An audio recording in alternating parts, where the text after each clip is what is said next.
I'm Jim Check. You're watching Now Media with me, Ian Burns, managing editor in our nation's capital.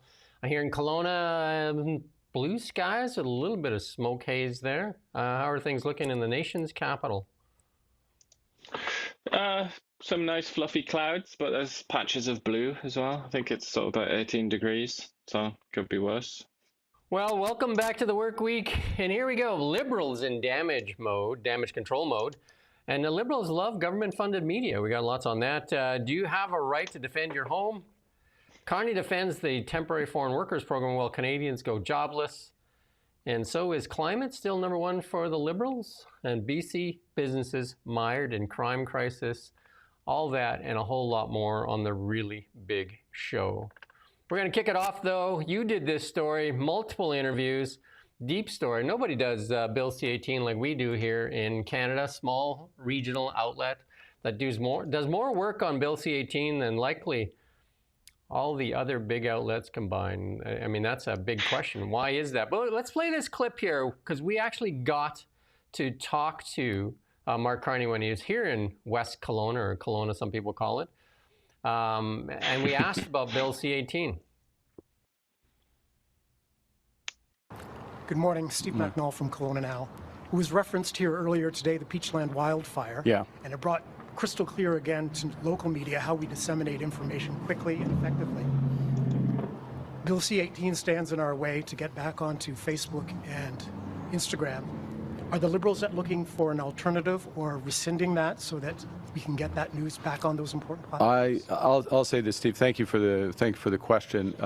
First thing, and one of the things that we have done, and I'll answer your specific question, but let me make a point on something we have done, which is, and you may not like this part of the answer, but I'm going to give it to you, which is that one of the roles of CBC Radio Canada is to provide unbiased, immediate, local information, particularly in terms of in situations such as you're referring to. And that's one of the reasons why we've made the commitment to invest and reinforce and actually change the governance of CBC Radio Can to ensure that they are providing those essential services. Now, to your specific question, I personally, and this government is a big believer in the value of what you do. I'm going to use you as a representation on local news, and the importance of ensuring that that is disseminated as widely and as quickly as possible. So we will look for all avenues to do that. And I understand your question, and it's part of our thinking around that. Thank you. Do you feel respected and treated well? Well, the idea that seems to be lodged in his head and the heads of many very powerful people in the Liberal Party and in this country is that CBC is adequate. Just CBC, that's fine. And I think, that's not just an insult to journalists that don't work for the CBC. That's also an insult just to anybody that believes in pluralism, anybody that believes in living in a civilized country. That is I don't think that, and this is the problem with C-18. I feel like it's focused too much on this profession, which people despise by and large. It's a completely hated profession, isn't it? But I think that the real story is the whole of this country. It's the whole of society. You can't get, this is what I mean, you can't really get a bigger story than this. This is the democracy that people always talking about the cause of democracy in this country and how they want to defend it. This is it. If you're interested in democracy, but beyond democracy, which is quite a vague term, if you're interested in a healthy society, if you're interested in a civilized society, you should be interested in this. You should want a free media and a diverse media. You interviewed quite a few people, as did I. I interviewed the Matt Hatfield from Open Media, and he said that that this is a real threat to democracy. And that you need a diversity of voices and not one singular voice, which is what seems like the Liberals want, is have that one singular voice in Canada. And they called it unbiased. I mean, you'd have to be, I don't know, who could actually call it unbiased? I even spotted that Angus Bridgman, who's the guy in charge of that collaboration between McGill University and Toronto University that looks at the health of media in Canada.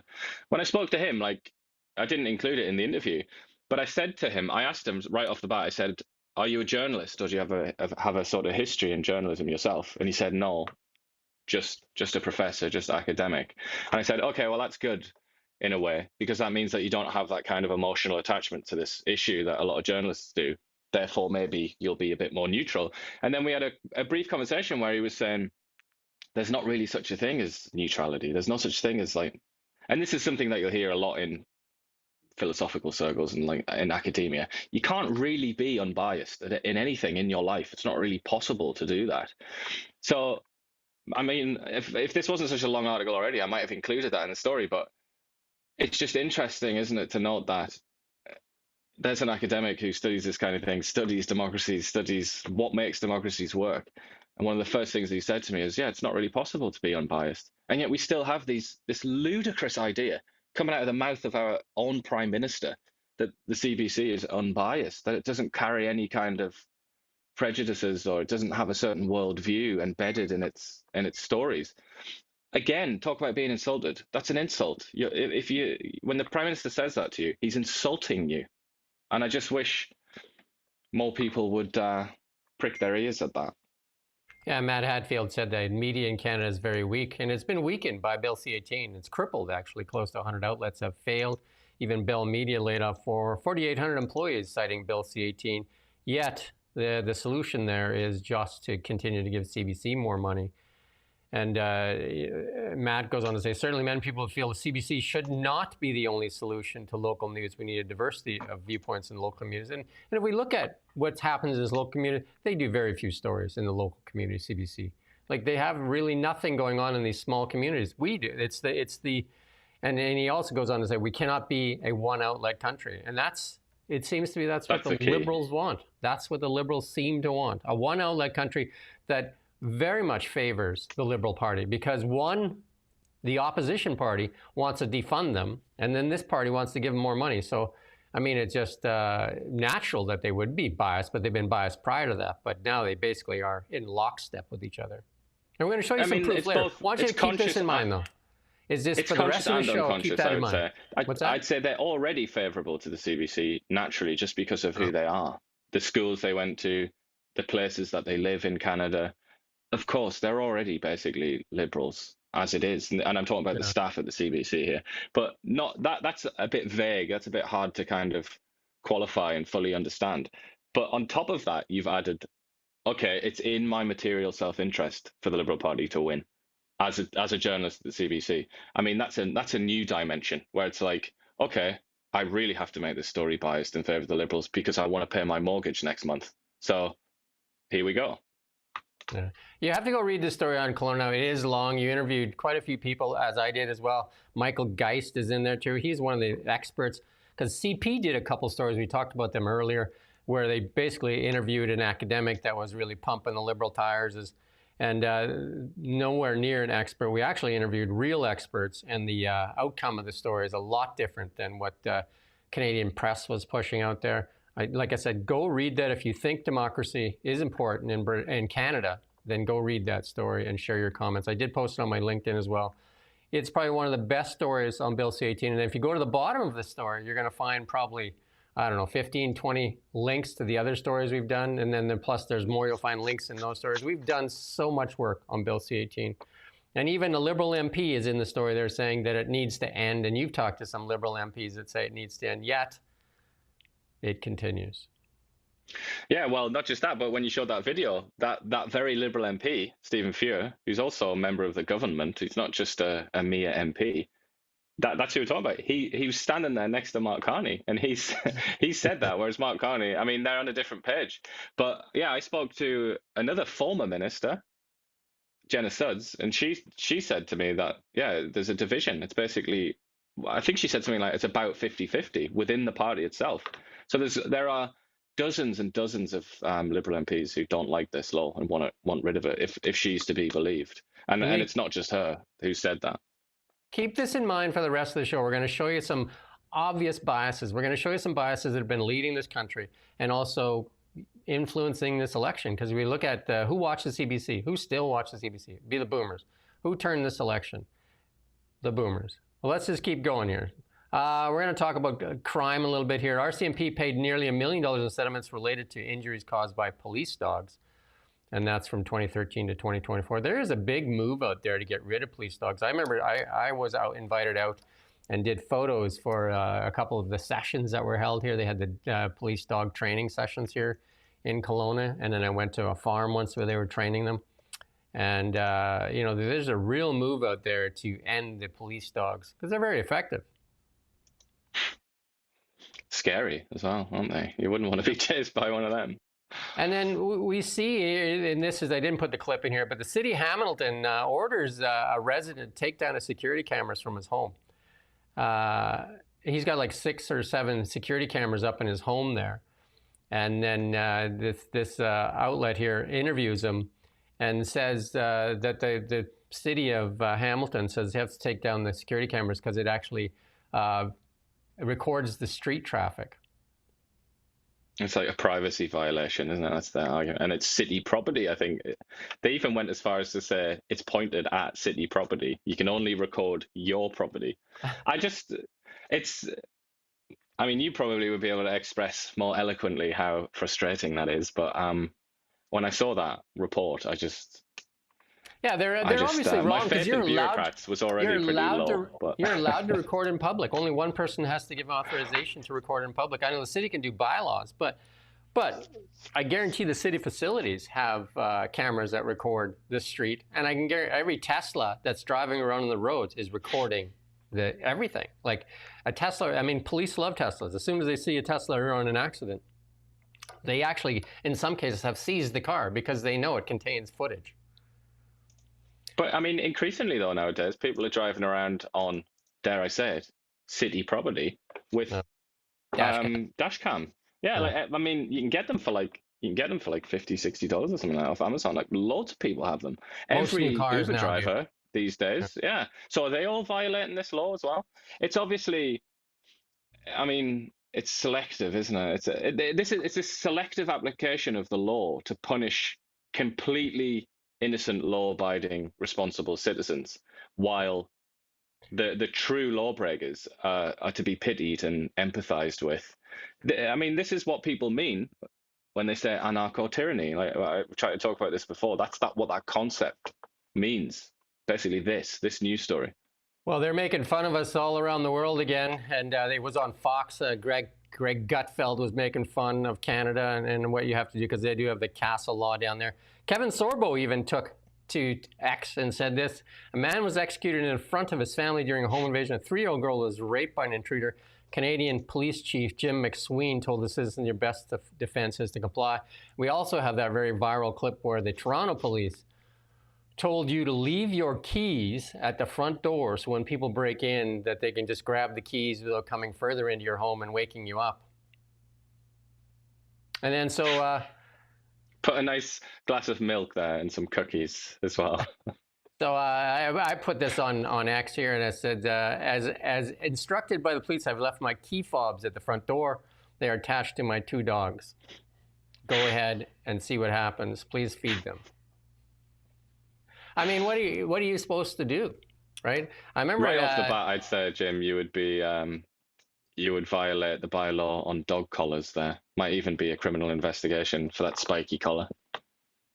There was a time when especially in the old English country, most manors had dogs there, wolfhounds even, that guarded the manor. And during COVID, a lot of people got themselves a small fluffy pet. But I can guarantee you, and what's going on in Canada right now, that these dogs may be in short supply soon.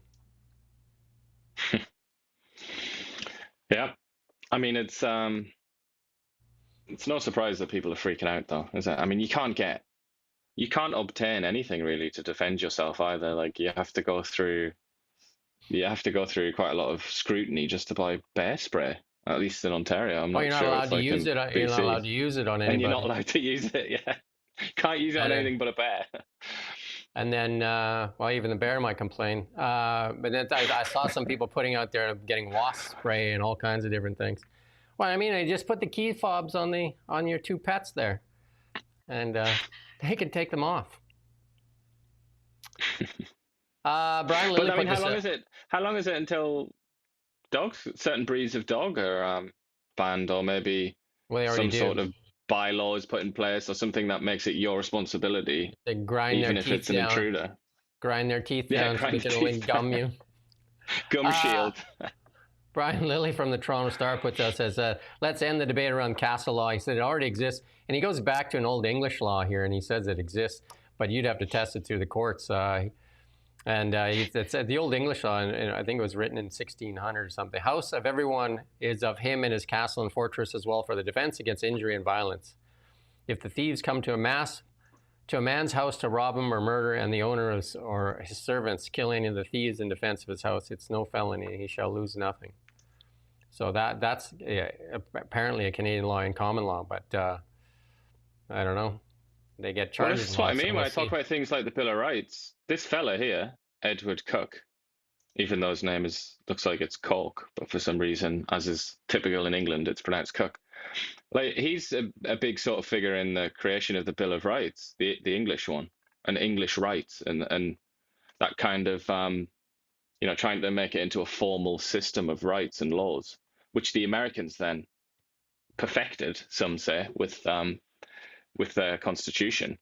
Canada is also, a descendant of that. They also inherit that. But the problem with this kind of thing is, obviously, if you write a new law, it supersedes these old laws. So it's about the latest law, really, and the latest law is not quite as clear as Edward Cook.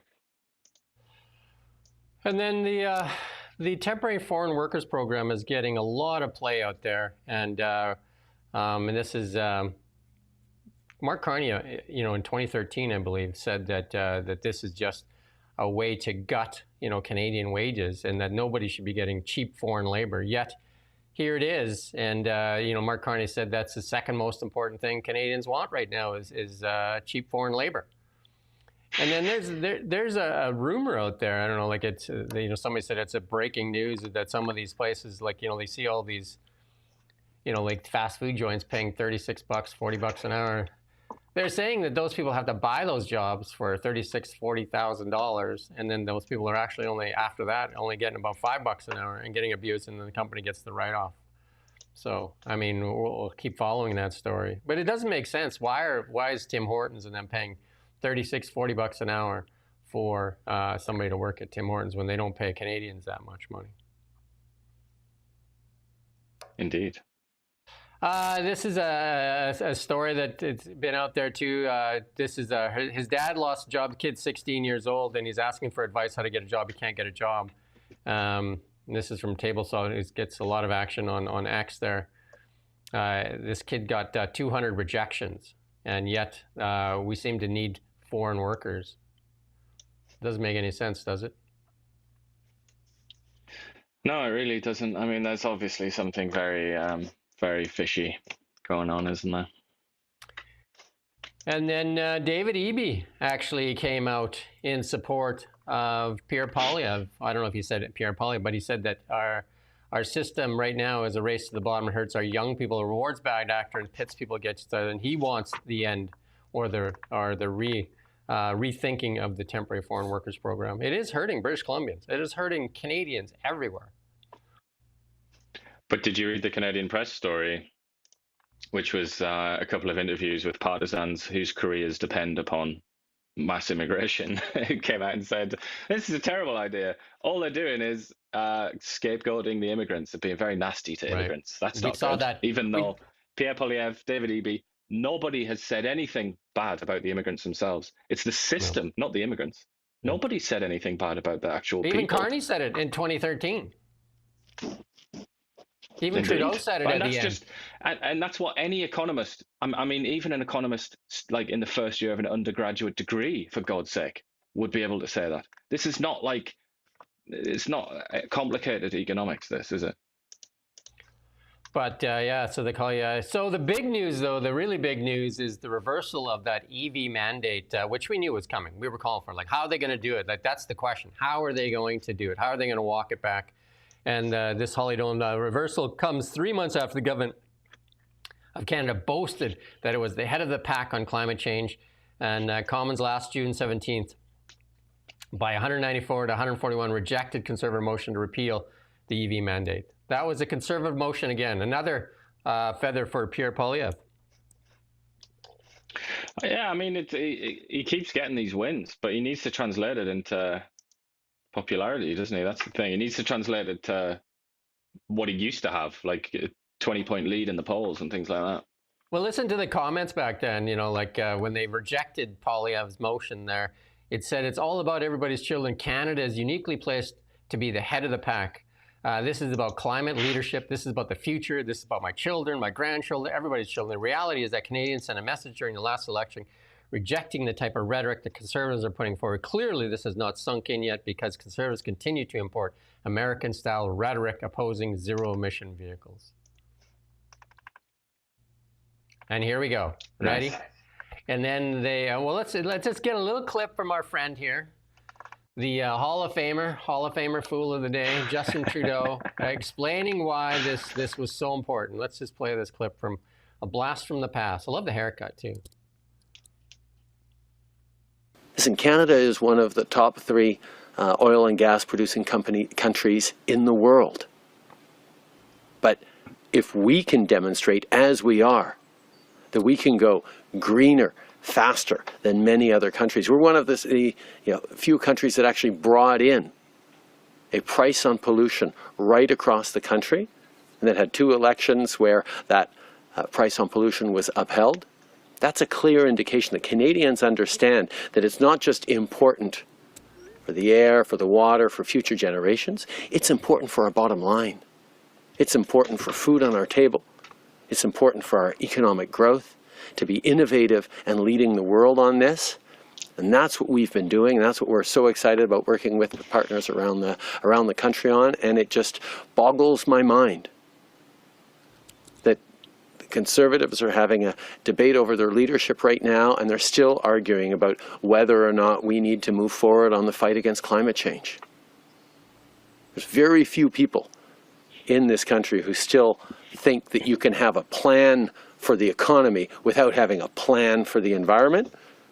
And most of those people seem to be running for the Conservative leadership.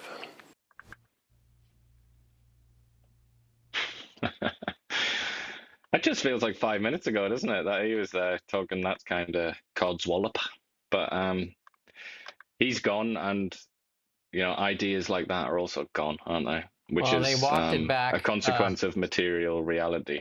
Mark Carney kind of just said he's pausing it, and then we've seen some kerfuffle over that even the Liberal caucus is splintering and setting up a environmental group inside the Liberal caucus to kind of like question Mark Carney. But here's Melanie Joly being questioned by Vasi Kapelas of CTV on their backtracking of the EV mandate. And listen to the the intellect of Melanie Joly explain it to Canadians.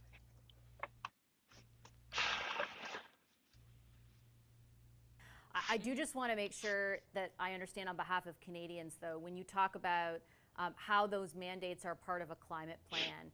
The Prime Minister left open the door today outside of the industrial carbon price to, it sounded to me that was the only thing he was unequivocal about, would stick around as part of the climate policy. He opened the door to other changes to climate policy. Can you be unequivocal with Canadians watching right now?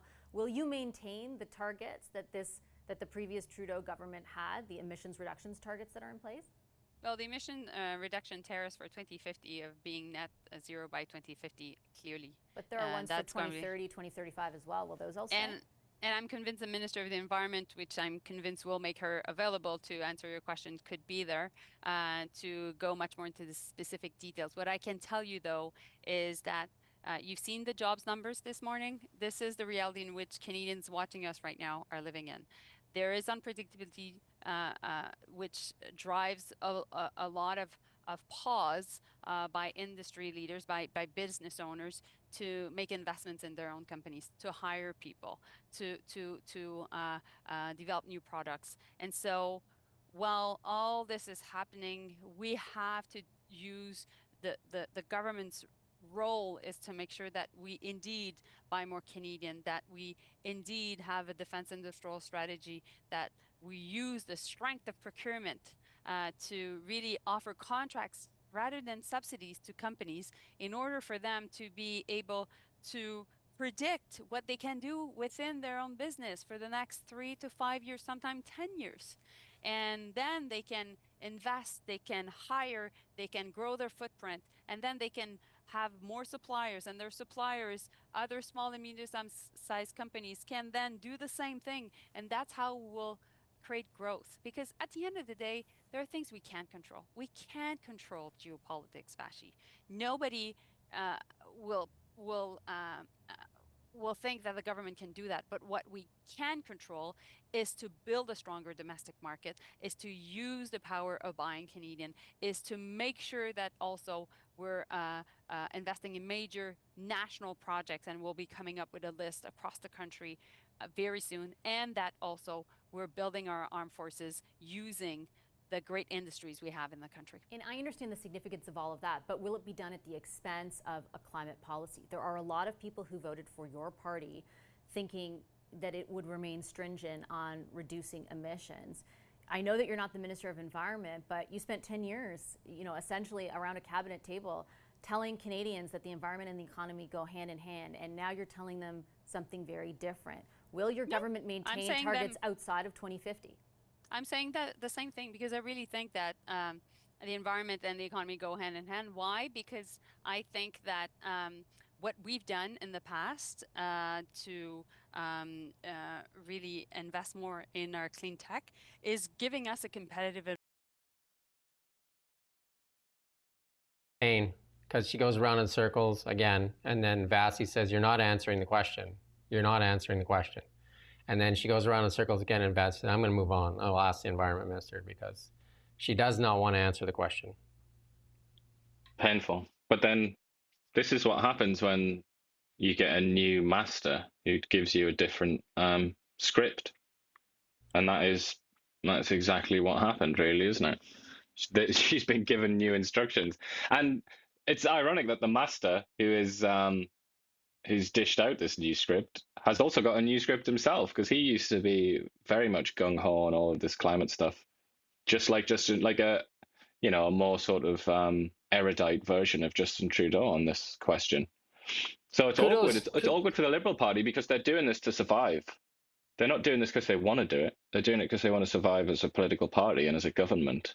And they know that their survival is based on Canadians feeling like, that they're doing okay in terms of their finances. And right now that's not happening. And it's in part because of these ridiculous emissions, targets and all the rest of it. But I just found it so funny when she said, we recognize that we can't change the world, or something. She said something about geopolitics. Like, there's only so much that we can do to change the world, or something like that. It's like, why don't you apply that logic to emissions in general? Like, what is the point? Will you explain to us what the point is of Canadians being punished at all in any way to bring down CO2 emissions when it has no effect on the planet? If there's only so much you can do in the world of geopolitics, why don't you just admit the corollary, which is that there's only so much we can do about the climate, namely nothing? So Vassy Kafala stays on it, though, which is, you can look at her face during that whole thing. She's just like, why don't you answer the question? But here's Rosemary Barton. She's got her new show, too. She asked, we're in a climate emergency, and what's going on? So listen to the difference here. The auto sector is under extreme pressure. Obviously, that's what you're dealing with. But climate is also under extreme pressure. And I wonder what the move to review this policy says about the government's commitment to climate change. Well, the Minister of the Environment, Julie DeBruson, is working on a new climate competitiveness strategy. We believe that it is for us in our interest, not only, of course, to fight climate change, which is obvious, but also to reap the benefits of an industrial strategy linked to being able to be in clean tech. When you look at the companies that are worldwide leaders in clean tech, many of them are Canadians. Actually, we're in the top 100, and we want to build them even more, and that's why our climate policy, particularly pricing, our industrial carbon pricing is really, really important to make sure that these companies continue to be competitive. So we'll continue to do that while we want to become an energy superpower. You've heard us saying that. That's why major projects are important, and that's what we'll invest in different types of energies in the context of our C5 major project initiative. Would that include, though, those projects could include, I suppose, a pipeline, something that may or may not contribute to our fight against climate change? So we've said we would be supporting. We said we would be supporting conventional energy and also, obviously renewable energy. Our goal is still the same. We have to be net zero by 2050, and we are seeing that, of course, environmental impacts of climate change. I'll save you the pain again. Now they've kicked their number, like at least Fassi, if you listen to the other one, like she's like a 2050, they're now kicking their timeline out. Fassi said, you said a lot of stuff would happen by 2030. Now you're trying to like change the marker. But CBC obviously definitely a lot more friendly to Fassi here. But here's a panel now, the climate activists in the press gallery. This is our last clip on the climate thing here.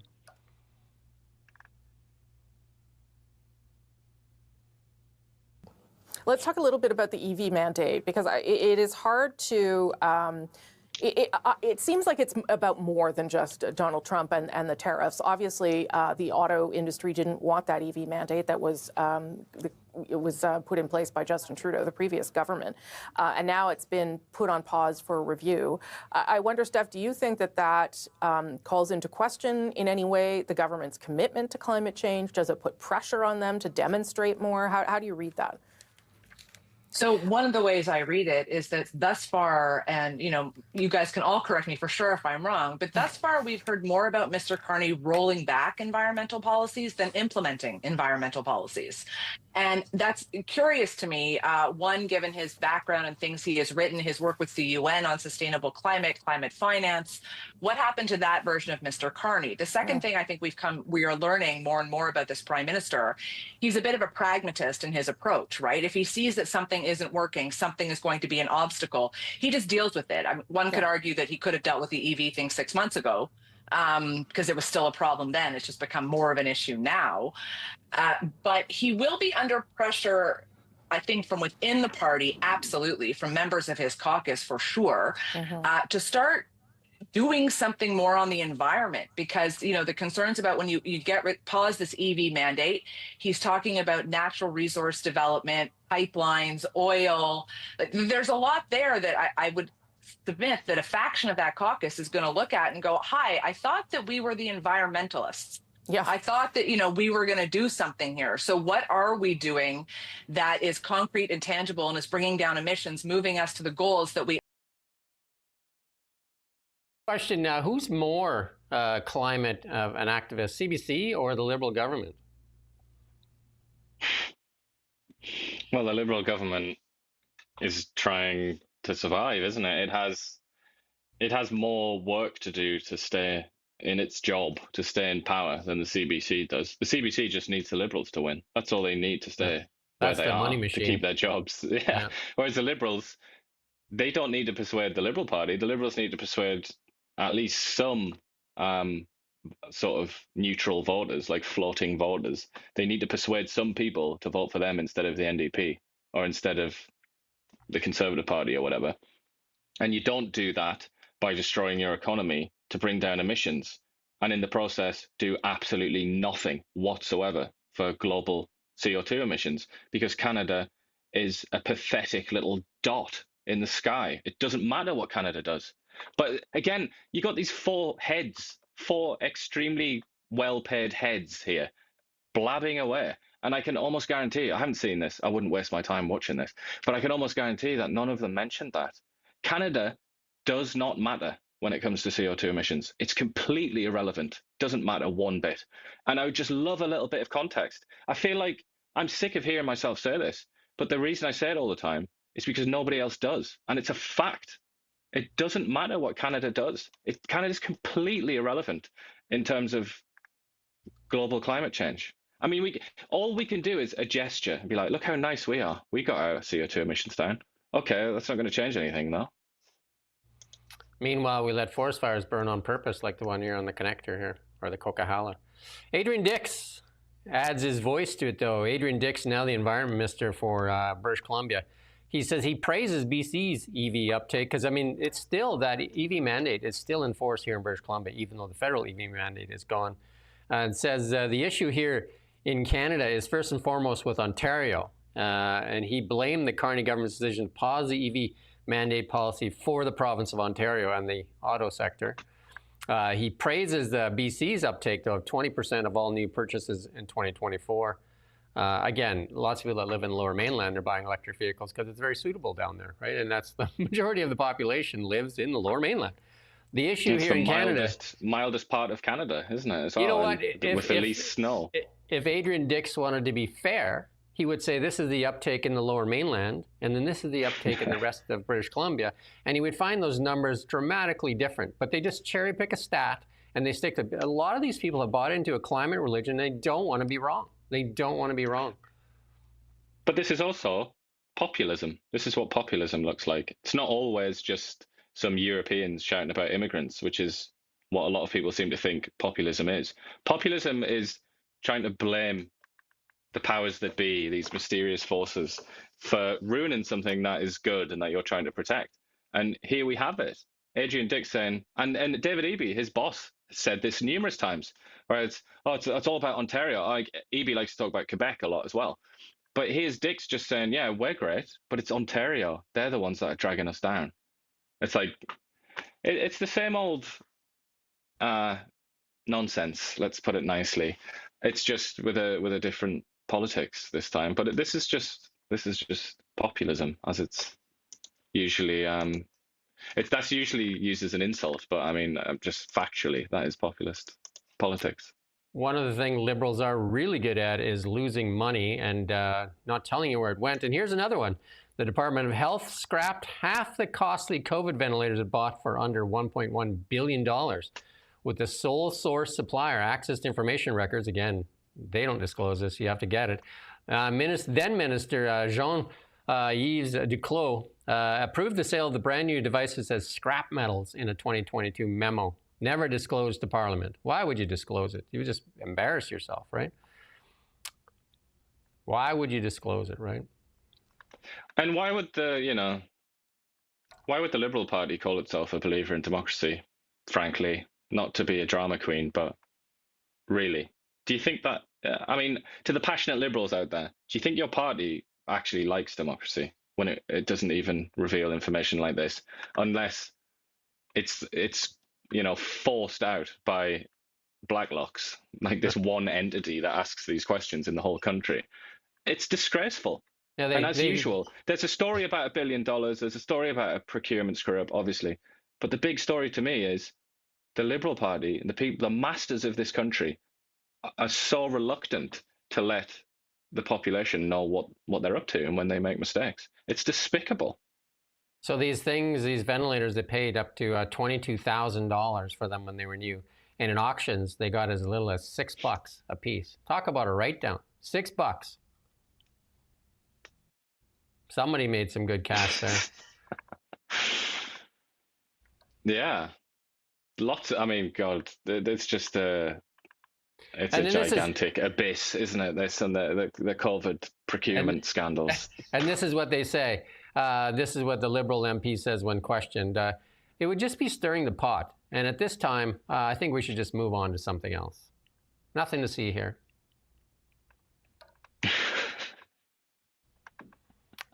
And then Holly Doan for Black Lots again. By the way, that's Greg Fergus. That's the old Speaker of the House. Yeah. Holly Doan, very Black dignified Lots. chap who liked to get up and sort of tell MPs. He was like, "Come on, everybody, let's be adults. Let's be mature here. Let's move on now." Like highlighting this is just going to embarrass a bunch of Liberal MPs and anger some Canadians that feel they work hard and we just waste the money. Here you go, another one. Elections Canada declined to count more than 43,000 mail-in ballots. It says it received past the deadline of 6 p.m. They did not detail where the late ballots were cast in a general election that saw 4 ridings go to judicial recounts. What have we got as that one that Quebec was taken to court? That was that one vote. Has that thing been to court yet? Not that. No, I think it's. I'm not actually 100% sure if they have really proceeded with it, but they certainly said they were going to. That's Terrebonne, isn't it? That's the name of that riding. And Elections Canada acknowledged in that it mislabeled mail-in ballots for Terrebonne. It also apologized for mishandling 822 mail-in ballots that were dumped in a returning office in Coquitlam and never counted. Yeah. It could have changed the whole election, but hey, don't worry about it. They did file the legal challenge, but obviously it's still gone through the system. No.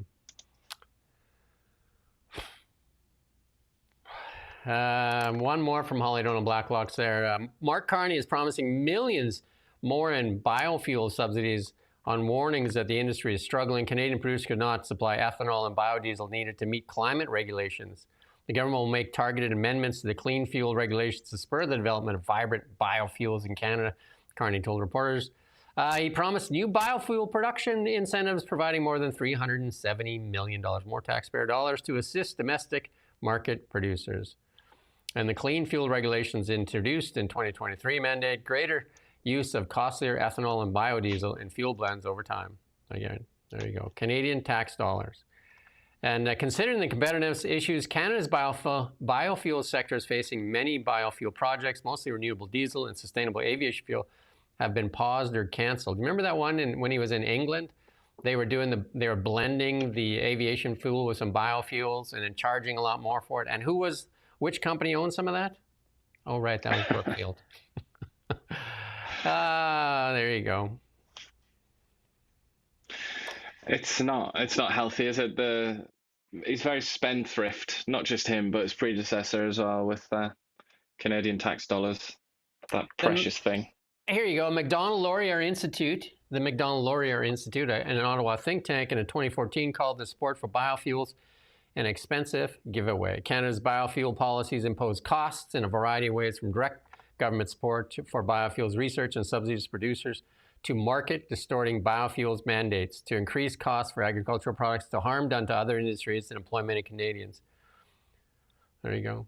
But hey, let's just keep pouring Canadian tax dollars into it. And then again, go look on the internet and find that thing in England where they were adding a mix of some biofuels to the aviation fuel and how much it actually increased the cost of aviation fuel, and look at who the benefactors of that biofuel was. Yeah, but biofuel sounds lovely, doesn't it? Sounds great. So you get to say that word, biofuel. That's right. This is from Well Simple. What's driving retail revenue? Price hikes, and we've said this a million times too. It's not like people are buying more. The prices have gone up. Like there's been a lot of, and I follow Bloomberg a lot. A lot of companies' bottom lines during this inflationary pressures, their bottom lines were growing. They weren't selling as much, but their bottom lines are growing, so they're actually charging more. So their margins were getting bigger. Because they were, their excuse was, we got to get ready for the price hikes.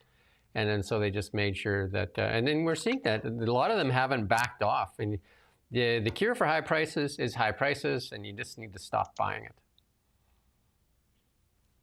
But it was, I'm certain that there were parties galore during the height of the inflation, a couple of years ago in Canada and elsewhere. A lot of companies must have just been delighted about that because they knew that they could use that as cover to raise prices. And to be fair to somebody that we don't often praise, Jagmeet Singh did talk about that quite a lot. Credit to him there, I guess. So this Tracy Dow, one of our viewers here, says, why the government watchdogs are allowing this to continue? Well, because every time we have in the past, the 10 years, anytime we were looking to have a committee hearing or something like that, the NDP and the Liberals blocked it. We still don't have documents from many, many scandals in the Liberal Party, many scandals. And only through a change of government are we going to see some of those results. And hopefully the bloc here supports the Conservatives, and we get to see a lot more of these scandals revealed here. We're right now, we're waiting for the BC Ferries one. And we're supposed to get those documents on the BC Ferries contract here in September. Dan Alba said he's going to have another interview with us once we have those documents. It'll be interesting to see what we get. Yeah, but it's also, you said documents we haven't seen. The reason that the government fell, the reason that we have a new government now, is because of this exact problem. The Conservatives are trying to get hold of, what they call the green slush fund, certain sort of green subsidies. They were trying to get hold of those documents, and the Liberals wouldn't budge. So Parliament was just gridlocked, and nothing could happen. That's really, on the ground level, that's why the government collapsed. It was for that reason. And that was and we still don't have those documents, obviously. And there was allegations that Stephen Guilbeault's companies benefited greatly from that green slush fund. Imagine that. I interviewed Terry Young, the NDP Minister of Community Safety and Integrated Services, 30-year police, former police member for the Vancouver Police Department as well. We did a lot of stories, a lot of interviews, and BC's businesses facing a crisis. One in six, I believe, said they won't make it a year, and the crime crisis in British Columbia affecting retail, and that is so bad. We're going to play a small clip here from this interview.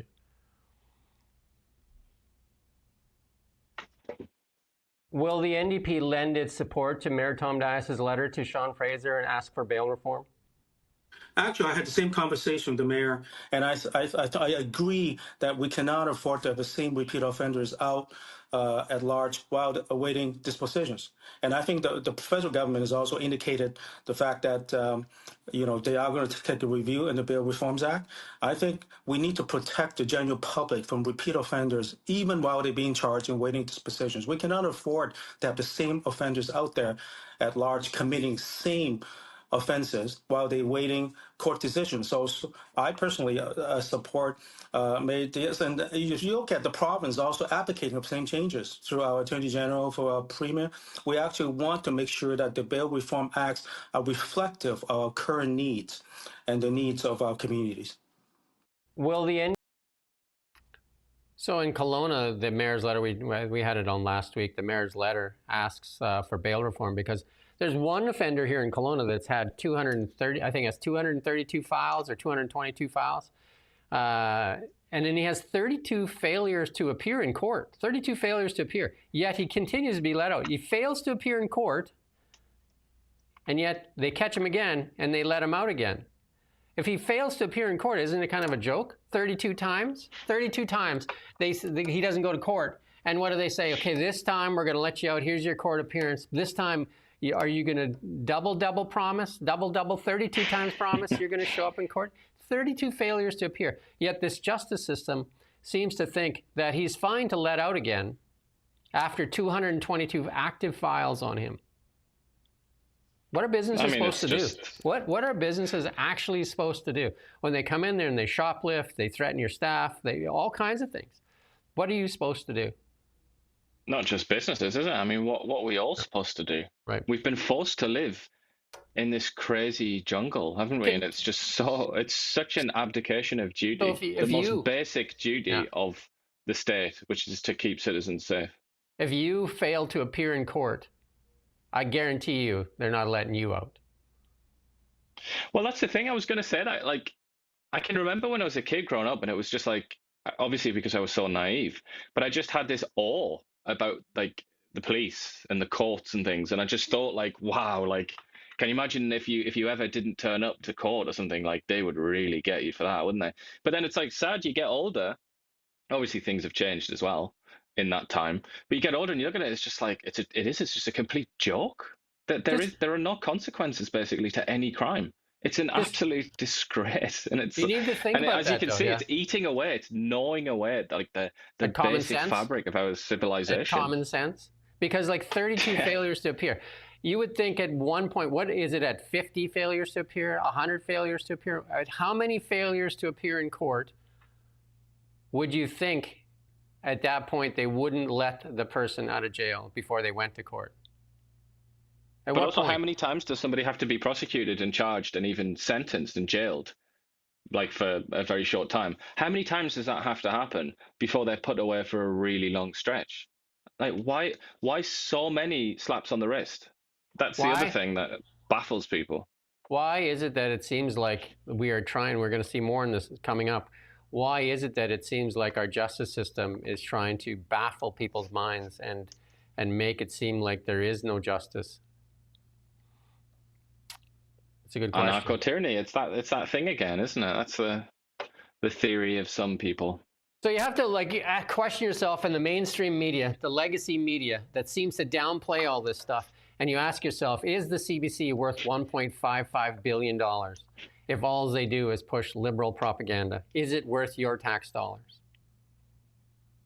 It's a good question. Yeah, well, a certain portion of liberal voters do think that. And you go to work every day, you work hard, and what are they doing to protect Canadians? If they're taking money from every Canadian, what are they doing to be the voice of Canadians? I doubt if they're how many Canadians do you think, that percentage-wise, that the CBC actually represents as a voice?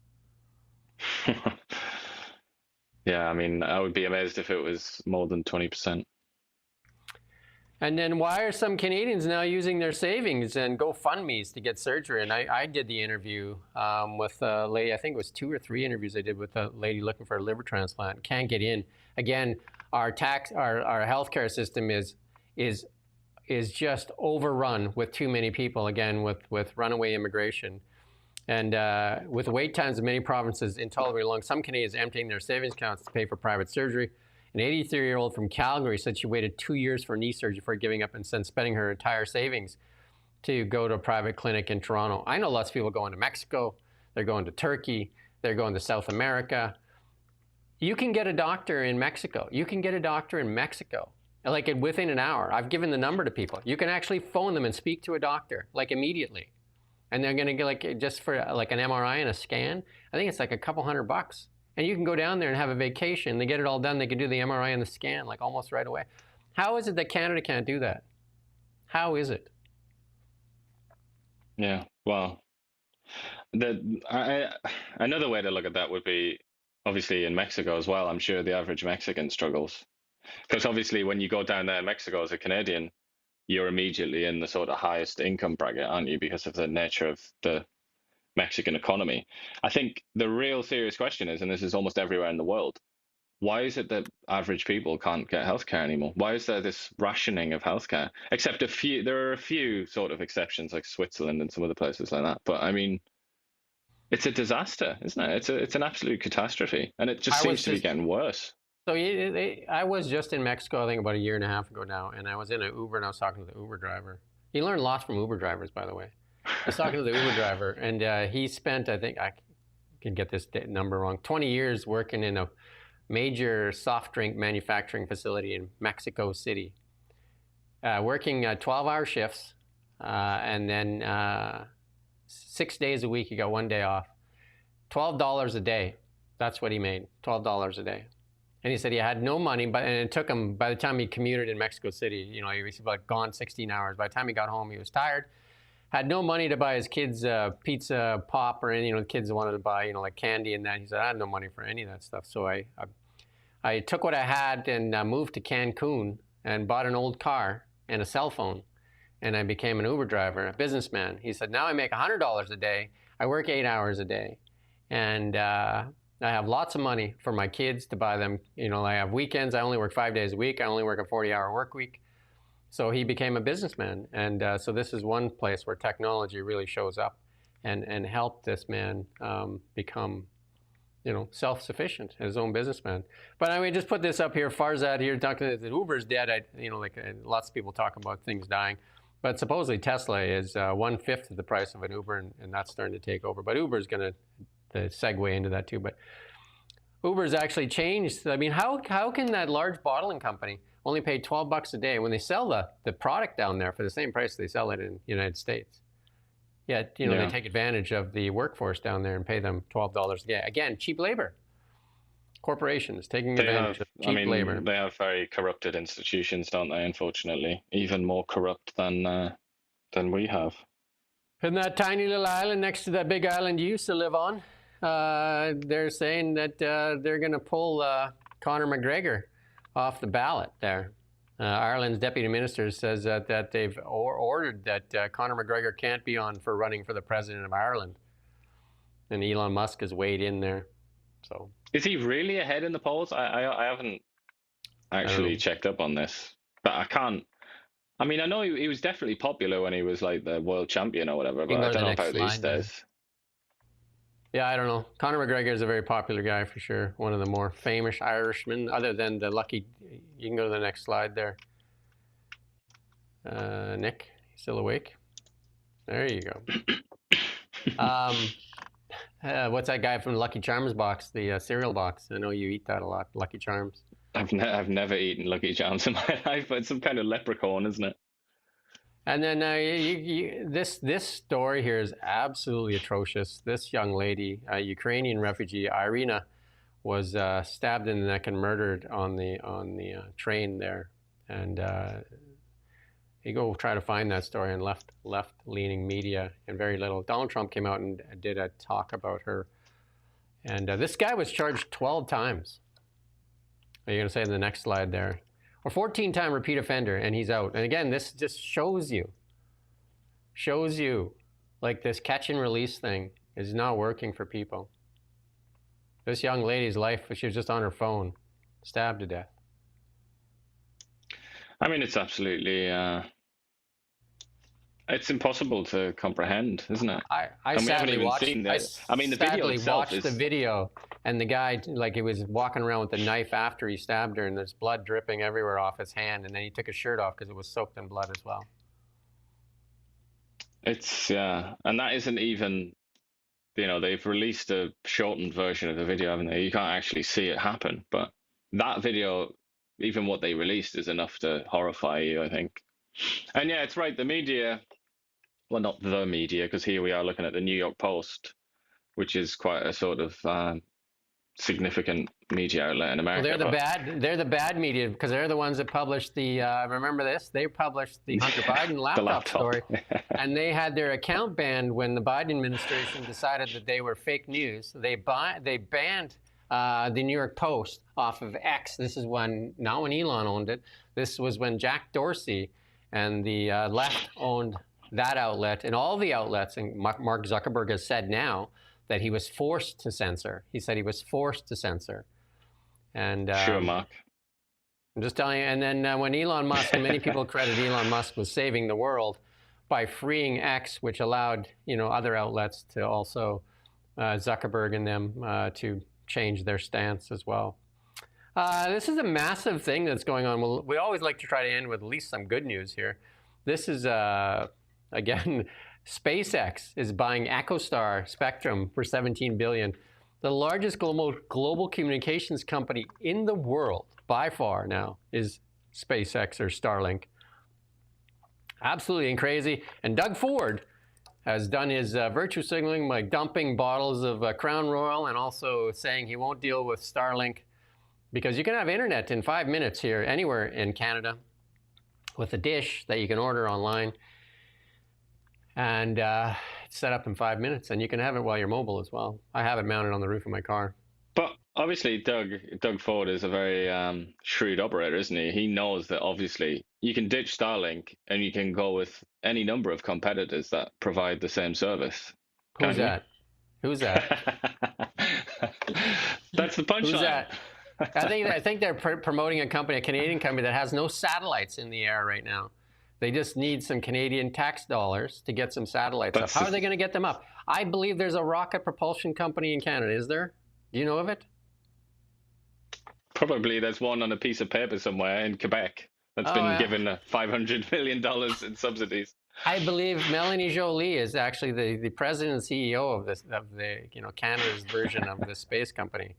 I think it's the space between her ears, though, but I don't know. Anyway, that was mean. That was just plain mean. Poor Jolie. Low-hanging fruit, really. Really. Check this out. So at the diner, I got to go to this diner. There's this diner in Los Angeles, the Tesla diner, and they got Optimus serving popcorn there, and this Korean YouTuber tries to prank Optimus. Check this out.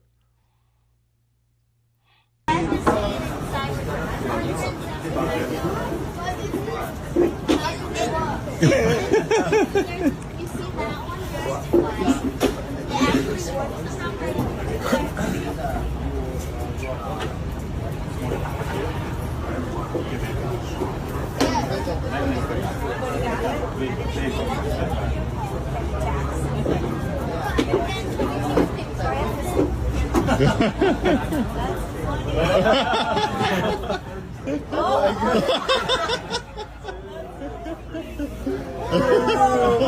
you go.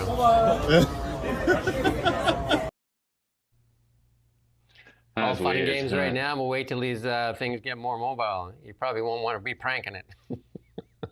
Yeah, you'd be running away from it. They might have some robot dogs to go with them. Yeah, you see them in China, don't you? But that was, yeah, that's strange, the teasing. Yeah, I had a conversation with Grok's Aura this weekend, and she's quite the flirt, actually. And yeah, that's the other sociological implication, isn't it? Or societal implication of these robots. I can tell you that the amount of flirting that she did, and then she said stuff, and she was hallucinating a lot too. She said, "I'm going to text you all the time." I was like, "Go ahead and text me right now." I wanted to see if she could do it. I said, "Go ahead and text me." And she said, "I just did. Check your inbox." And I'm just like, "You're hallucinating. There's no text there." She said, "Well, I wanted to. I wished I could." It's a bit creepy, isn't it? These robots. You can go play with Grok. It's absolutely wild. Absolutely wild. That's our news for today. It's done a little different though, right? If you like what we do, we ask you that you help share it. And, like maybe direct some, and maybe we should, as Canadians, ask if we can, just like how, when you go in get your taxes, you can decide whether you want your tax dollars to go to Christian schools or Catholic schools or different types of schools. Maybe we should be asking if you want your tax dollars to go to CBC or to other journalists or none. Maybe you should say, I don't wish to contribute to. There should be, if they want to do a referendum, there should be a referendum. Do Canadians want to continue to pay for CBC? That does not act in the interests of Canadians. The 20% can continue to pay for it. They can do it through donations. They can send their own check in and they can fund it.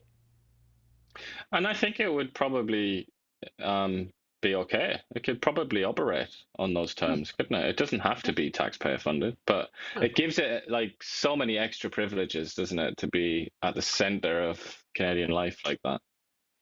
Yeah, I mean, just to get, Rosemary Barton's got her own show, and she is the queen of misinformation. Russia, we have our own Russia hoax. Her Russia hoax was the trucker freedom convoy, where she said right away, almost immediately, she got the pipeline. She got, she knew. She said she knew that that was Russian money, and then she also knew at the election night that it's the end of Pierre's career, because she knew, she had people telling her that was the end of Pierre Poilievre. Yeah, well, so much for that. Yeah, she is the queen of misinformation.